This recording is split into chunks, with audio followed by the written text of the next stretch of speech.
Hello friends, welcome to my channel. இன்றைக்கி நம்ம ரொம்ப சத்துள்ள பச்சைப்பயிறு லட்டு எப்படி செய்கிறதுன்னு பார்க்கலாம்.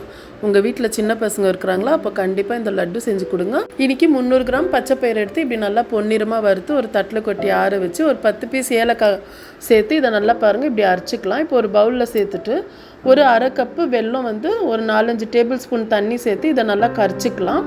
பாருங்கள், இந்த மாதிரி நல்லா கட்டிகள் இல்லாமல் கரைச்சிக்கலாம். இப்போ ஒரு பேனில் கரைச்ச வெல்லம் தண்ணி எடுத்து நம்ம இப்படி ஸ்ட்ரைன் பண்ணி சேர்த்துக்கலாம்.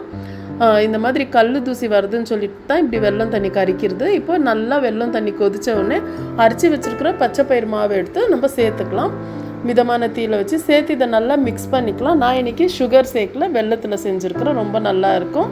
இப்போ இப்படி நல்லா சேர்த்து இதை மிதமான தீயில் வச்சு நல்லா இப்படி மிக்ஸ் பண்ணிவிட்டு இப்போ 2 டேபிள் ஸ்பூன் நெய் சேர்க்குறேன். நெய் இன்றைக்கி நான் அதிகமாக சேர்க்கல, வெறும் 2 டேபிள் ஸ்பூன் தான் சேர்த்துருக்குறேன்.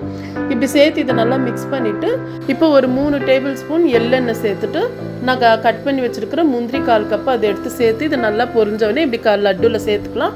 நான் இன்றைக்கி எள்ளெண்ணெய் சேர்த்துருக்குறேன், பசங்களுக்கு ரொம்ப நல்லது உடம்புக்கு. ஸோ கட்டாயம் சேருங்க. இந்த மாதிரி சேர்த்து இதை நல்லா பாருங்கள் இப்படி மிக்ஸ் பண்ணிவிட்டு ஒரு தட்டில் கொட்டி கொஞ்சம் கை பொறுக்கிற சூடு வந்தோடனே நம்ம லட்டு பிடிச்சிடலாம்.